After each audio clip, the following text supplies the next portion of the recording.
The Oniric Lamentations of a Shy Person. What does that mean? You'll figure it out. I don't know what you're trying to say. You know she's a shy person. That's kind of why we're here. That's not what I was talking about. You mean Oniric? It's something that has to do with dreams. What about that other word? Lamentations?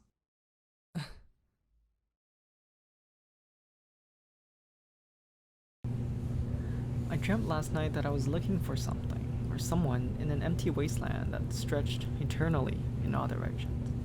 At some point, I came upon a mountain. I began to climb it, but realized quickly that it appeared covered in bodies. At the bottom of the mountain, where the incline was still easily traversable, I stepped onto the bodies. When it became steeper, I was forced to lift the bodies up and out of the way, moving them in hopes I could make a steadier path. I reached under the arms of the bodies and threw them away, behind me. Some of the bodies were very small and wore brightly colored clothing, often with cute patterns. I recognized some of the children as I hauled them to the side. The higher I got, the more familiar the bodies became. When I reached the top, it struck me that I was the only person living. The mountain had been composed entirely of dead bodies. Beyond this one mountain was a foggy nothingness.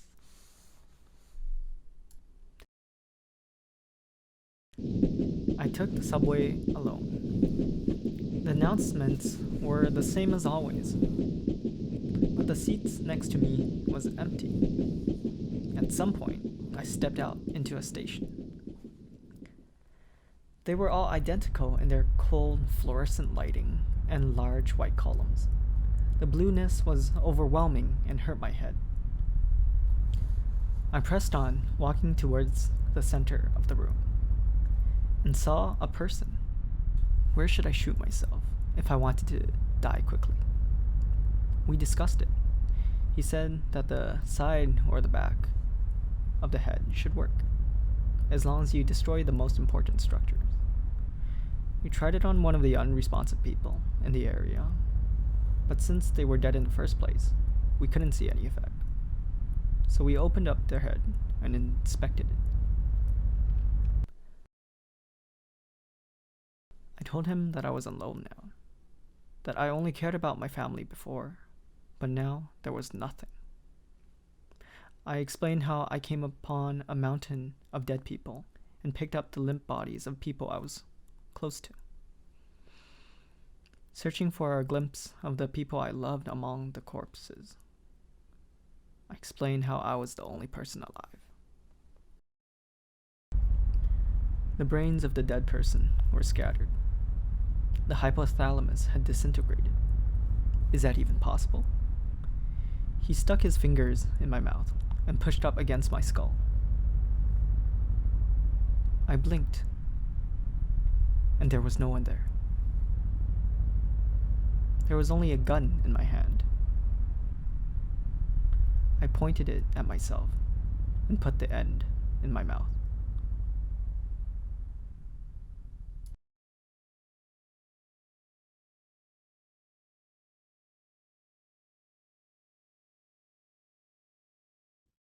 I dreamt I was on a train, an old clicking metal thing with open windows. I could lean out and see the sky, smell the farmland, and feel the wind touching the swaying yellow foliage. It was bright blue and hazy amber, and the only clouds were thin streaks that curved haphazardly across the sky. I sat in the corner, holding a map of a high school classroom.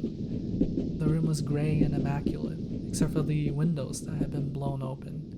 For miles, all you could see was chartreuse and mustard yellow branching from the ground until it blended in with the brightness of the sky. It hurt my eyes.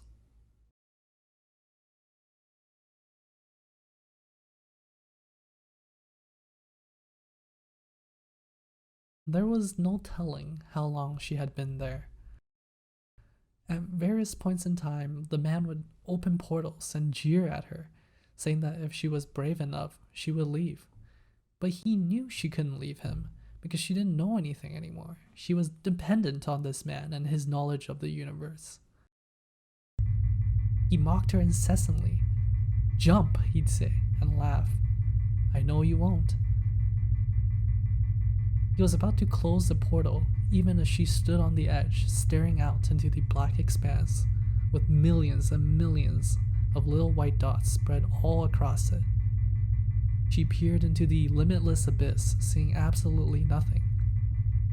And so then she forced herself to fall into it. She could hear him say, "You'll be back," even as she spiraled into space, weightless.